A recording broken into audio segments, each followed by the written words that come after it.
If you want to write stories your readers will love, there are 3 things you need to do. Understand storytelling principles, see how other writers have applied those principles, and then use them in your own work. Here on the Story Nerd podcast, our goal is to demystify story theory. We'll help you with the first 2 steps so that you can get started with the third.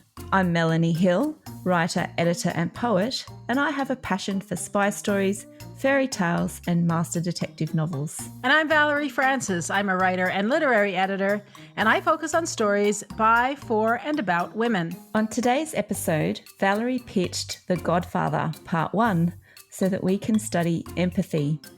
This 1972 film was directed by Francis Ford Coppola from a screenplay by Francis Ford Coppola and Mario Puzo, based on the novel The Godfather by Mario Puzo. Now, of course, there will be spoilers because we can't talk about the movie without talking about the movie, but I think we're going to be pretty safe with a movie made in 1972. Well, I hope so anyway. And we'd also love it if you could give the show a rating and review. For Apple Podcast listeners, you can do it right from your phone. Simply go to the show's landing page and scroll to the bottom. It's that simple. All right, Valerie, what have you got for the genre for this story? Well, I think it depends how you look on it. We could easily say that this is a mob movie, and that's the genre. But I think we can dig a little deeper than that. For the global genre, I'm calling it a society political. It's the secondary genre, though, that I'm particularly interested in this week. And I think, there are arguments to be made for a couple of different internal genres. We could call it a status story for Michael, who starts as an outsider and ends up as the head of the most powerful crime family in New York. It could also be a morality tale, but it could also be a worldview story, possibly a revelation. What about you? Oh, that's great, because I had the same journey this week. So I had it as a society political for the global genre as well. And then I ummed and ahed and went through all of the internal genres and thought, well, it could be all of them, but it's not quite all of them in its own right. But I landed on worldview because I think Michael accepts the reality of who he truly is. So he does move, I think, from a level of naivety to sophistication, but it was very difficult to land on just one internal arc. And I think that speaks to the quality of the storytelling here. And I know that you and I disagree quite a bit on this movie this week, so it should be interesting. But the fact that that we're still talking about it 50 years on, and that 51 years on now, and that it can be interpreted multiple different ways, I think is a good sign. I agree. Sort of. All right, well, why don't I just jump in and let's see what happens. Now, The Godfather is widely regarded as one of the greatest films and one of the greatest screenplays of all time. So I thought it would be a good one to look at this week because given the movie's success, I knew that somehow or other, Mario Puzo and Francis Ford Coppola got their audience to empathize with a bunch of mobsters. Now, we could spend weeks on this movie, easily weeks, but I got one episode. So rather than look at the whole family, I'm focusing this week only on Michael, and I still might run long, so bear with me. All right, if a reader or viewer has empathy for a fictional character, it means that she's able to recognize something in the character that is like herself. So in other words, if the reader or viewer were that character in that world, facing those same issues, she'd do the same thing. It's important that we all understand this. It's not a matter of would we, in the comfort and safety of our own homes here in 2023, make the same choices that Michael made. Rather, it's this. If we were Michael and we were living in that time and under those circumstances, would we have acted the same way? So The Godfather was wildly successful when it was released. And we're still talking about it 50 years later. It's still considered one of the best films and the best screenplays of all time. So this tells me that when it comes to Michael Corleone, Puzo and Coppola got their audience to look at a killer and say, oh yeah, I get it. I would have done that too. So when I studied the movie this week, I wanted to find out how they did that and if, in fact, I personally empathized with Michael. I started this season by saying that empathy isn't a storytelling tool or technique in and of itself, but rather it's an effect that's created when we put other storytelling tools and techniques to proper use. I've mentioned object of desire and motivation, and yes, those are important, 100%. And for what it's worth, in this movie, what Michael wants is to live an upstanding, respectable life far away from his crime family. Because, and the because part is his motivation, he doesn't want to be like his father, even though he loves his father. But it's one thing to capture a reader's attention in the beginning of a story. It's another thing to keep it all the way to the end. So empathy isn't something that we establish in the opening pages and then forget. We've got to retain it and we've got to deepen it. So this week, I think we've got a great opportunity to look at how world building and character development impact empathy. Now, before I jump into world building, Melanie, did you have anything you wanted to say? Yes, I did. So I like how you explain empathy there. And I think you've given a very clear definition of what empathy is and how it's built and what it represents. My experience this week, though, was I did not empathize with Michael whatsoever. And, you know, we had quite a few chats on Slack this week about that. But what you've written is a really good indicator of why I didn't feel any empathy, right? So if I was that character in that world facing those issues, I would probably not have done the same things. Because for me, the fact that Michael is an officer in the military has certain behavioral expectations or value expectations that I hold very dear because that I was an officer in the military.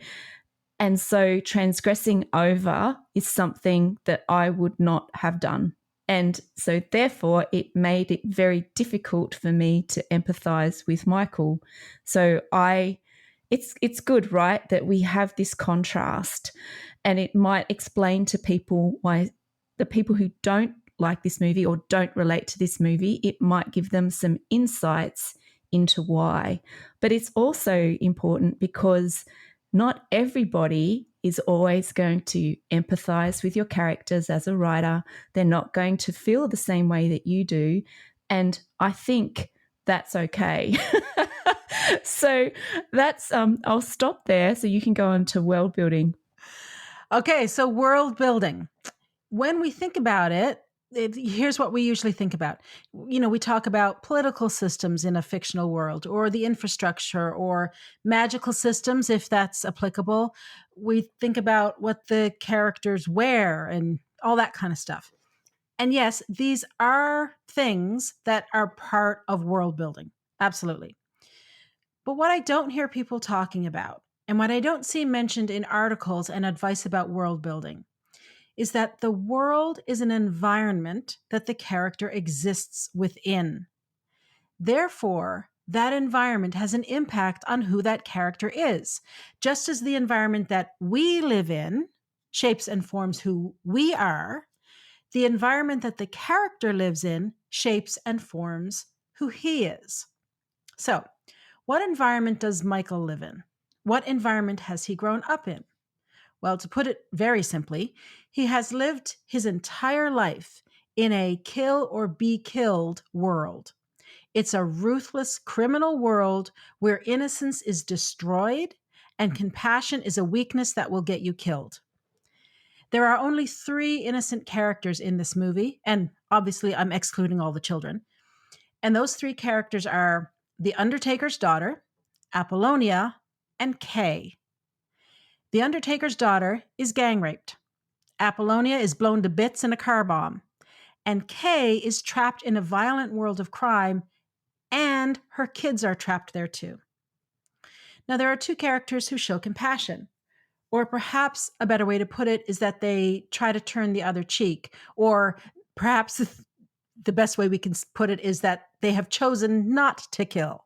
Don Vito Corleone tells Sollozzo that he's not interested in the drug business, but that he won't interfere in it or keep Sollozzo from pursuing it. As long as the drugs don't interfere with the Corleone alcohol and gambling trade, it's all good. Now, Vito is the most powerful man in that world. He's the head of the most powerful crime family in New York, and he has lawmakers in his back pocket. He could have had Sollozzo killed, and that would have put a stop to any talk of drugs in any of the 5 boroughs. But he didn't. Even after Sonny spoke out of turn and put the family at risk, he allowed Sollozzo to go about his business, and as a result, he got shot and was nearly killed. Sonny also shows compassion, but it's not for Sollozzo, it's for Carlo. Carlo is the worst kind of abusive husband. Sonny is the head of the family at this point, and he could have killed Carlo, but for Connie's sake, he doesn't. She begs him not to, so he warns Carlo not to touch her again. Now, mind you, the warning comes with a beating, but Carlo is alive and he recovers from any injuries that he might have sustained. And what happens? Carlo sells him out. He sets Sonny up so that the Barzini family can kill him. So, the mob world is kill or be killed. But when Michael is away from the family, he's at war, another environment where it's kill or be killed. He is a war hero. But I mean, how do you get that title? It's not because you're a nice guy or you show compassion. It's for bravery in battle. So we know that Michael has fought and he's very likely killed. He's not only survived, but he has triumphed. So, the world of The Godfather is also a world in which you trust no one. Robert McKee talks about a, quote, center of good in a character. So, in other words, no matter how rotten a character is, there is something good about him that we, as the reader or audience, can connect with. With respect to The Godfather, that center of good is loyalty. Whatever else Michael is, he is loyal to his father and to his family. And that's a quality that's in short supply in his environment. Betrayal is rampant. And understanding that is almost like a key to unlocking this whole story. In The Inferno, Dante lists treachery as the 9th circle of hell. And I think that's apt because when our trust in someone is betrayed, it changes us. It hardens us. We may never trust that person again. And the more often that we are betrayed, the harder it is for us to trust and the tougher we become. So in The Godfather, as I said, betrayal is rampant. Sollozzo betrays Vito. Carlo betrays Sonny. Paulie betrays the whole family. Fabrizio betrays Michael. Carlo betrays Connie. Tessio betrays Michael. Poor old Frito betrays Michael and by extension the family when he speaks out of turn. I mean, he's disloyal. The justice system, as represented by Captain McCluskey, betrays Michael and all its citizens. And this is revealed in the opening scene when the Undertaker appeals to Don Vito Corleone for justice after his daughter has been gang raped and the culprits have been let go. So now this is just off the top of my head. These are all the betrayals. I'm sure I'm missing a few. So what kind of a person would come out of this environment? Would he be a jolly, happy do-gooder or a killer? I think he'd be someone who's kind of tough as nails, if you ask me. Now, let me give you a real-world example of how powerful environment is for a person. Recently, I heard a story on the news about the extremely high rates of suicide among veterinary doctors.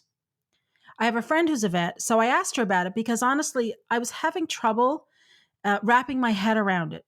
Yes, it's a stressful job, it's exhausting, all of that, but there are other professions that are also stressful and exhausting that don't have the same high rates of suicide. So I wondered why that would be the case among vets. And my friend explained that if euthanizing beloved pets is part of your job and you do it long enough, the distance between putting a needle in a pet to ease its pain and putting a needle in your own arm to ease your own pain becomes very short. It starts to feel like a natural progression. Now that's a sobering thought, isn't it? But that's just a real world example to drive home the power of the environment in your fictional story and how important it is and how it shapes and forms your protagonist, Melanie. Before I go on to character, did you want to jump in and say anything? No, I think that the backstory and that environment that Michael grew up in is really clear, isn't it? And I love that summary of the betrayal that you have, because it's very true that they're all betraying each other at some level. And it speaks to the moral corruptness as well. To stand in one leg and be a very Catholic Italian family and uphold those values, and then go through and do all these things, whether you're betraying someone through your marriage vows, you're killing, which is one of the first, it's a mortal sin. All of that, when you understand that, you can see why Michael becomes the person that he is, and that he probably always was, to be honest. I think that's one thing you and I talked about. So I think that environment is really well established and interesting, because it's not a common experience for most of us, right? It's not something that we've dealt with. Well, I haven't, and not being from an Italian background and not being Sicilian. So yeah, it's a really good point that you make there about the environment impacting the type of person that people are and people's personalities. Okay, so I can already hear people saying, environment aside, Valerie, Michael had a choice. He could have chosen to not be like his family. And yes, at the beginning of the movie, we hear Michael tell Kay that he's not like his father. And we see him separated from his family and living on, quote unquote, above board kind of life with Kay.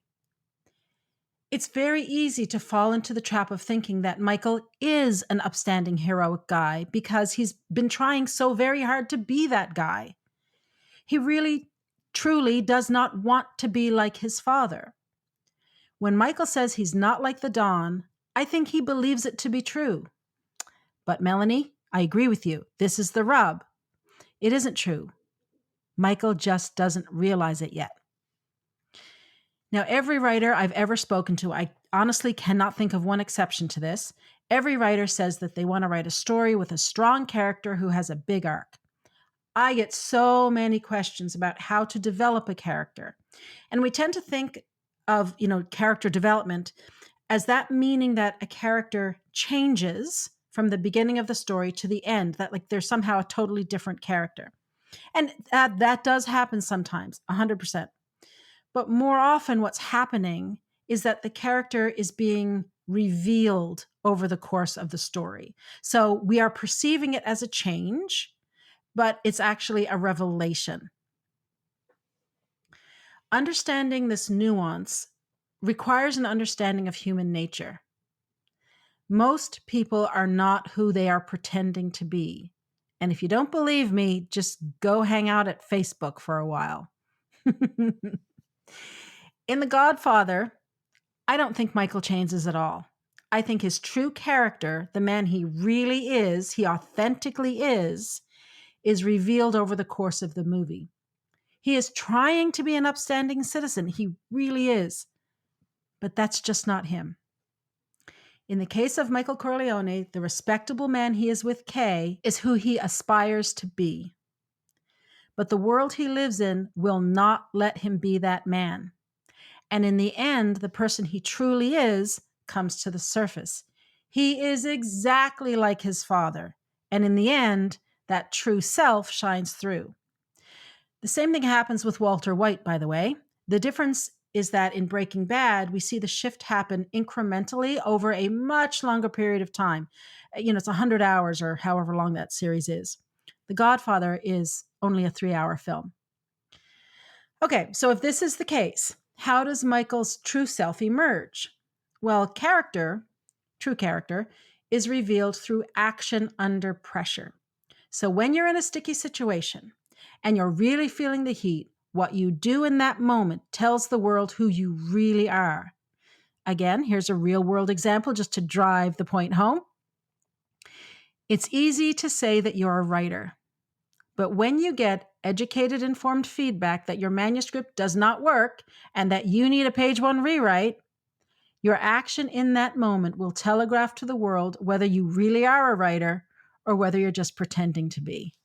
You did that to me. That's I've done it to myself twice. that's right. So we must be real writers then, because we kept at it, right? We're still at it. Yay for us. Yes. Yay. All right. Let's talk about Michael before I start to cry about 2-page one rewrites.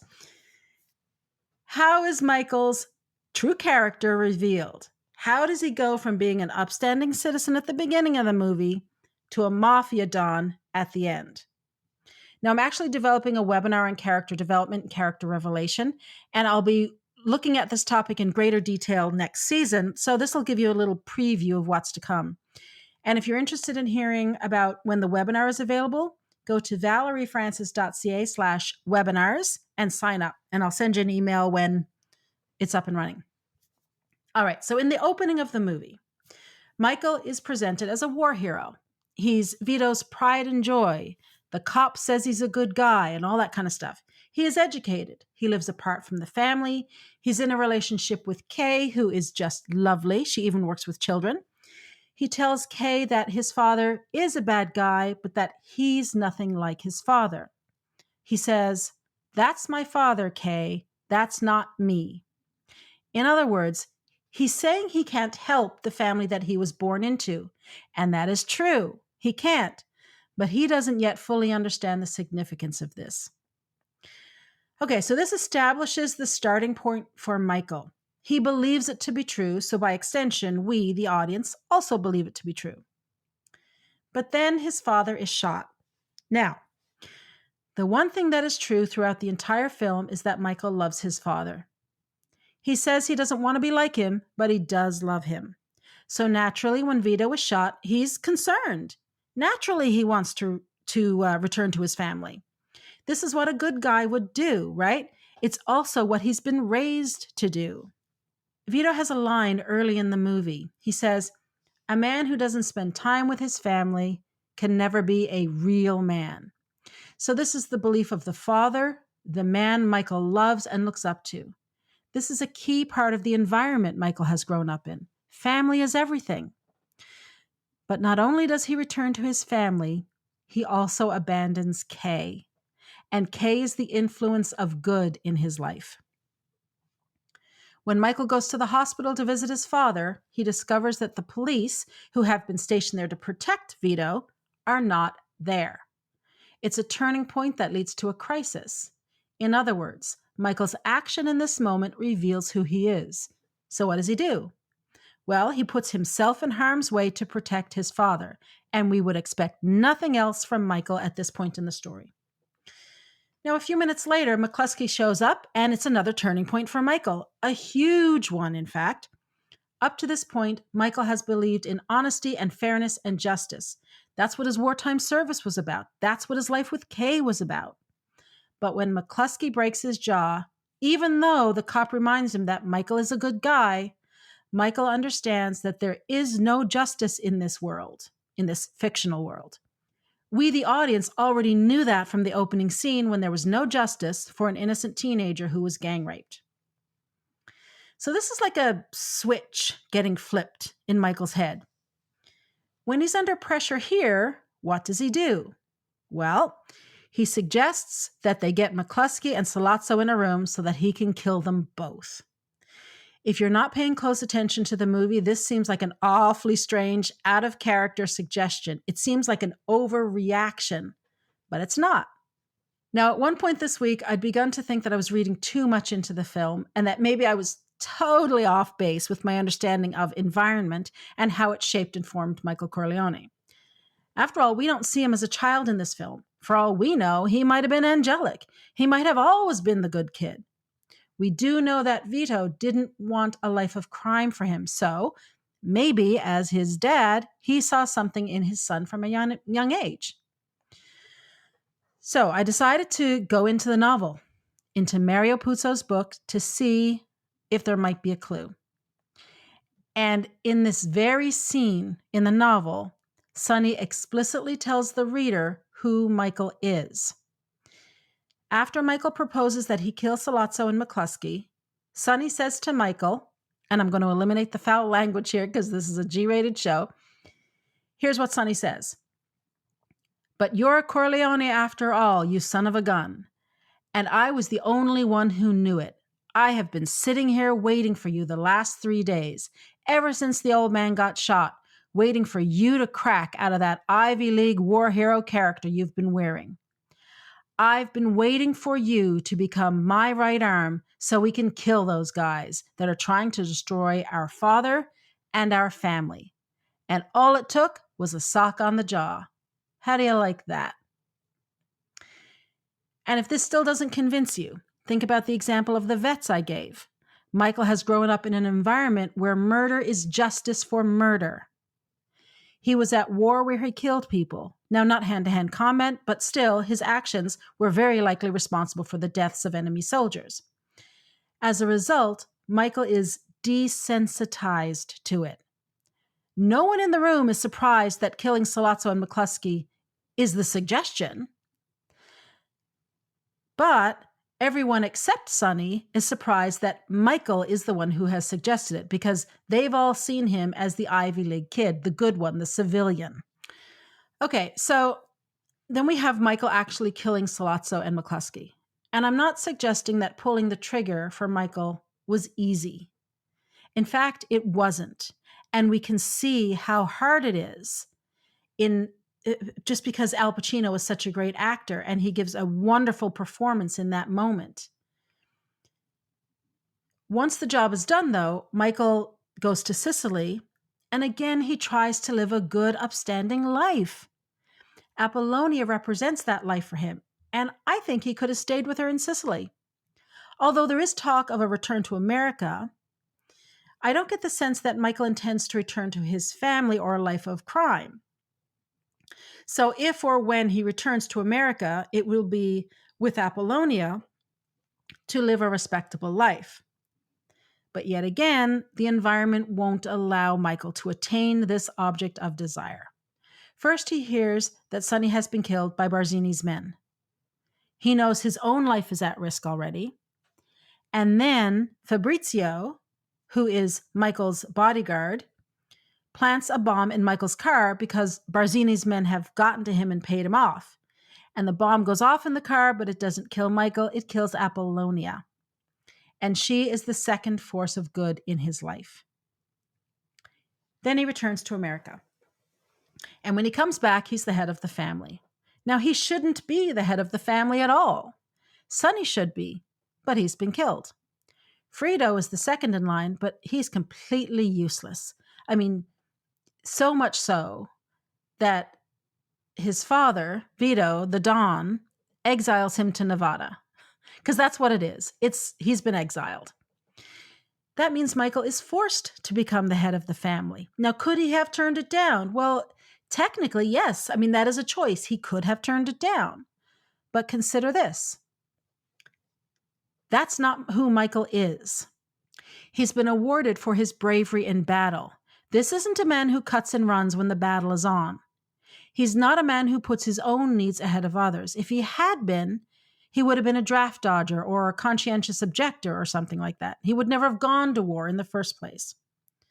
Plus, Michael is loyal to his family. And in a world full of betrayal, that is significant.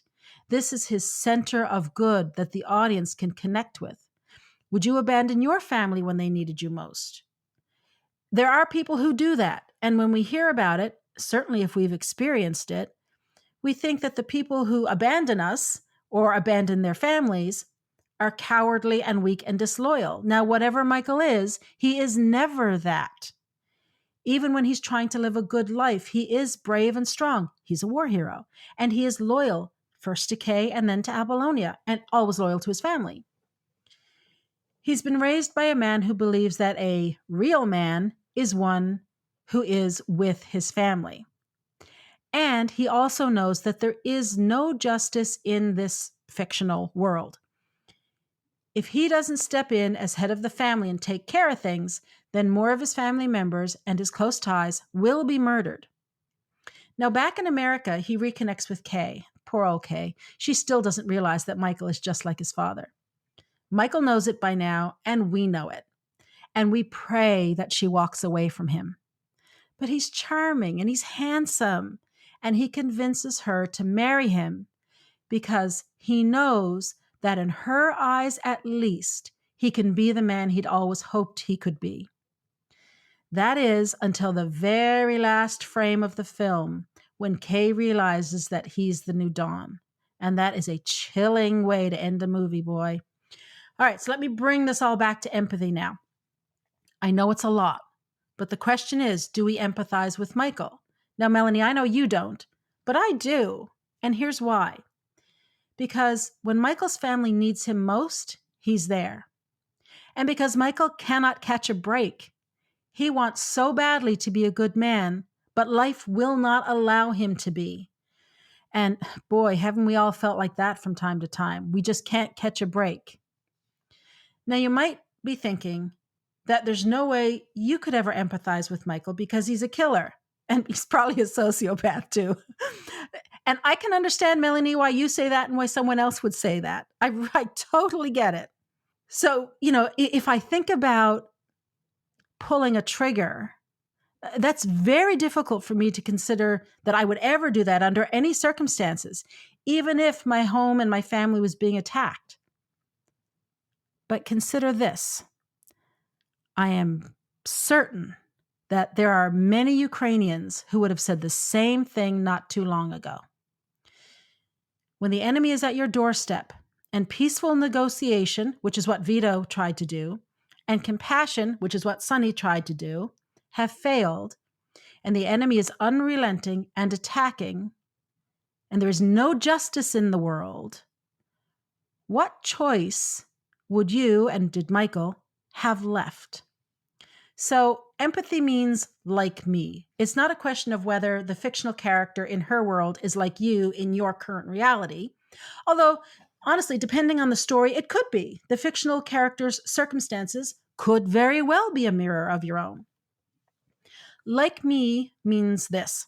If you were that character in that environment, facing those circumstances, would you have acted the way the character acts?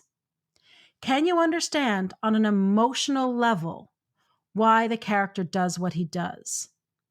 Now, the characters in The Godfather are nasty. They are all bad guys, well, except perhaps for the Undertaker's daughter, Apollonia, and Kay. But of all of those treacherous bad guys, the Corleone family are the only ones who are loyal to one another. And within the Corleone family, Michael alone has the bravery and fortitude to do what must be done in order to save and protect his family.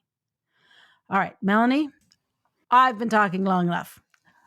What did you learn about stakes this week? Well, just before I go on with that, we talked about Michael being like his father. I actually think he's gone past his father. Do you know, like he is an even more ruthless version of his father because compassion hasn't worked and peaceful negotiations haven't worked. So for him to kill the heads of the other families, that is a massive step further than perhaps Don Corleone would have done himself. So he is even more than his father was, I think. That's just something I'll put out there in terms of his character development. And it's a great contrast, right, between the beginning of the film and what he says. I'm not like that. No, you're not. You're probably a bit worse. And we see that at the end of the movie, which is great.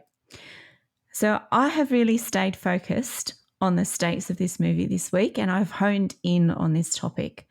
Now, The Godfather is about power and influence and the loss and regaining of power. And that is really what's at stake in this movie, especially from a global perspective. Now, I've put forward my theory that stakes equals the objects of desire plus the likelihood and the consequences of certain things happening. Now, this week I found a summary of stakes that I really like in Christopher Vogler's The Writer's Journey. So on page 94, Vogler says, and I quote, For readers and viewers to be involved in the adventure, to care about the hero, they have to know at an early stage exactly what's at stake. In other words, what does the hero stand to gain or lose in the adventure? What will be the consequences for the hero, society, and the world if the hero succeeds or fails? End quote. Now, this is a good description of stakes being the object of desire and the likelihood and the consequences. With that in mind, the Corleones want to retain their ability to continue their illegal business without scrutiny or interference from institutions that theoretically care about their crimes and could stop them. So these stakes are fully revealed at the 35-minute mark of the film. And it's after Tom comes back from LA with the classic horsehead incident. And also this is when Vito, Sonny and Tom discuss Sollozzo's request for a meeting with the Don. Now, the negative consequences for the Corleones if they don't maintain their wealth are stated as the money narcotics can make will be enough to shift the balance of power to another family. That is, the ability to control the police and political power is at risk. The family who has this power can then target the Corleone family, and as Tom says, we risk everything we have, not now, but in 10 years from now. So the positive consequences for the Corleones of getting into the drugs business would be they can make money from narcotics and therefore retain their power. Now, it's at this point, I think, that it's not entirely clear where the Corleone family sits within the power structure of the mafia in New York. Now, we could safely assume that they are fairly powerful, but we're not really sure about the other families and who's in the other families or where they sit in relation to the Corleone family. Don Corleone gets his hitman, Luca Brasi, to test the Tartaglia family, and Luca is killed by the Tartaglias and Sollozzo. This murder is not going to be taken lightly by the Corleones, assuming they find out about it. Roughly at the same time, someone shoots Don Corleone while he's out shopping for some fruit and vegetables. Tom is also kidnapped by Sollozzo, who tells Tom that the Tartaglia family are behind him and all the other New York families will fall in line to prevent an out-and-out war. Now, we know that the Don is not dead, but he's seriously wounded and out of action. So in the Don's office, we now have the Don's capos and his sons, and they're talking about what happened and what their courses of action could be. Now, it is Tom again who states what the consequences of the Don's death would be. And he says, if we lose the old man, we lose our political contacts and half our strength.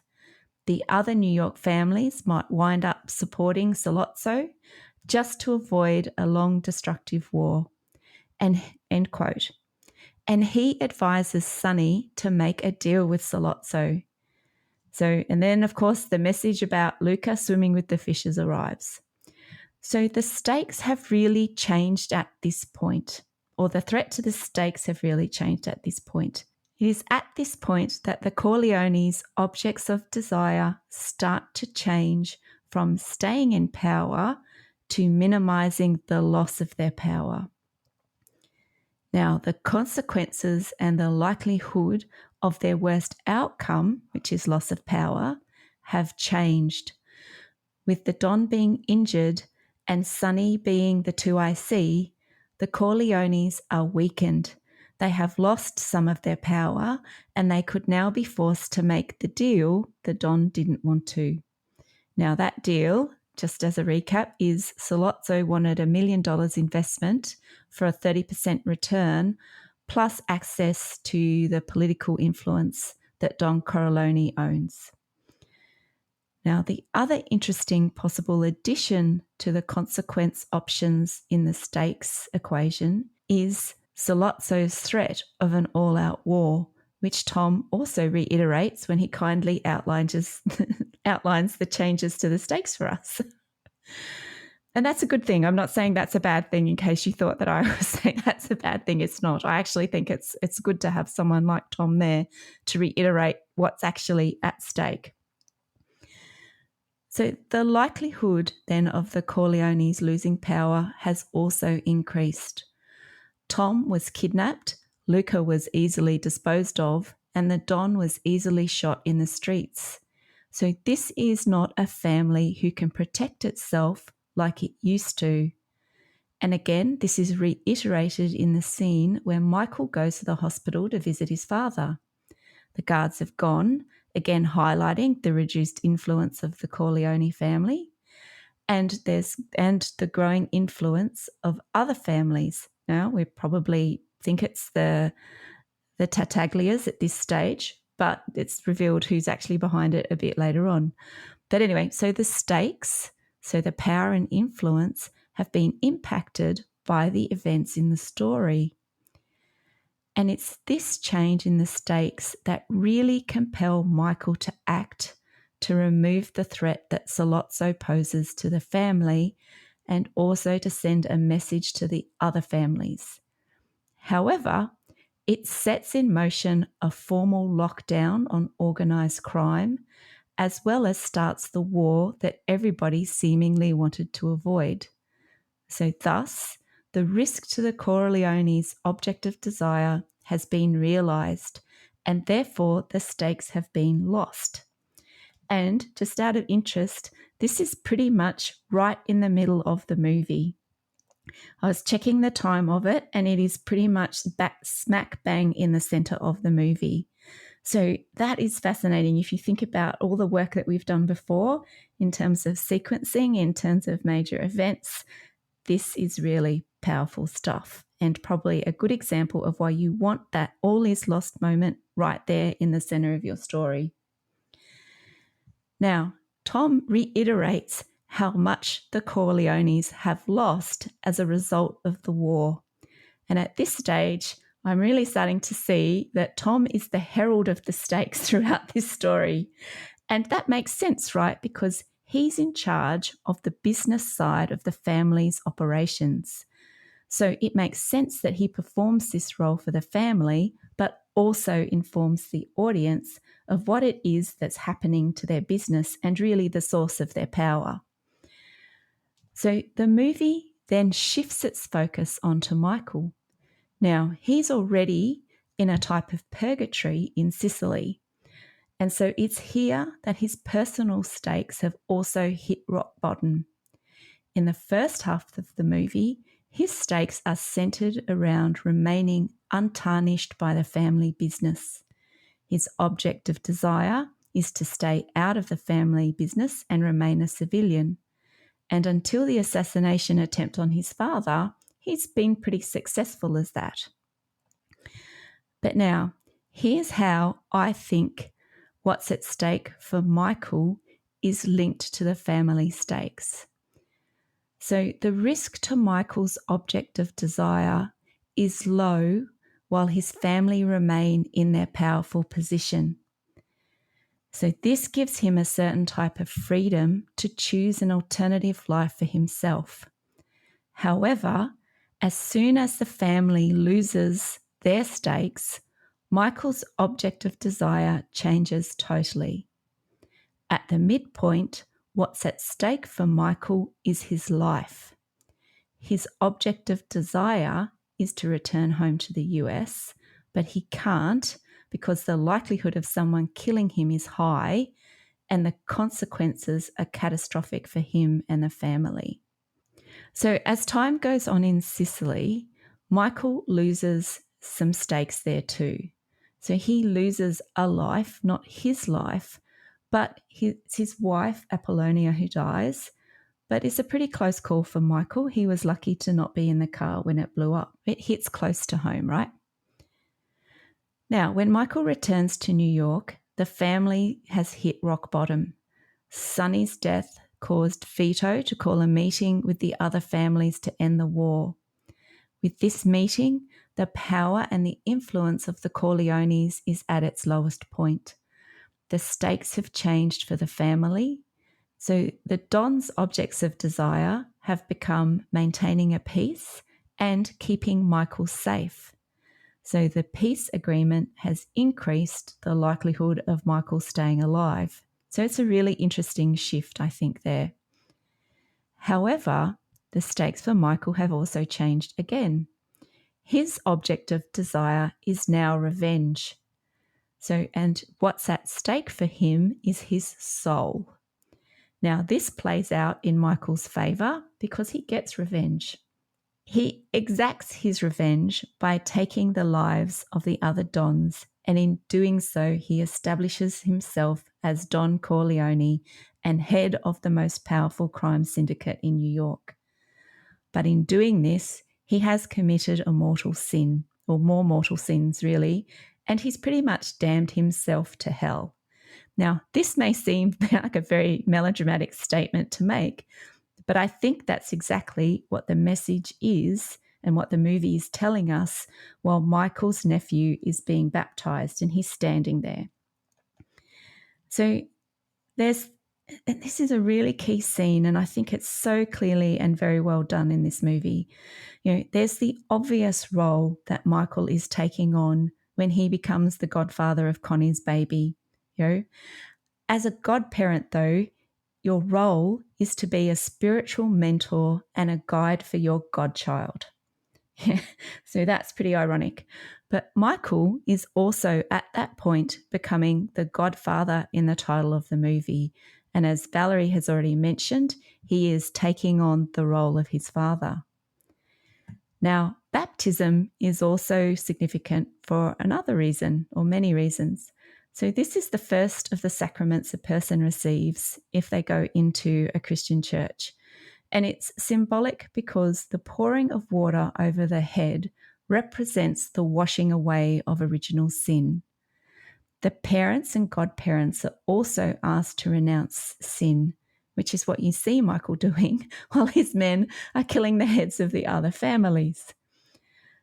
So by exacting revenge, Michael has won back the stakes that have been lost through the movie, and he's also returned to the same object of desire, and that is to maintain the family's power and influence so they can carry out their criminal activities without consequence.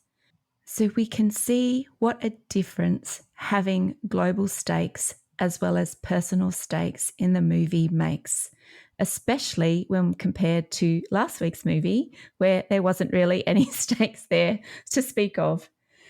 And so the interesting point to note, however, is that the global stakes remain fairly consistent through this movie, but it's Michael's personal stakes that change throughout.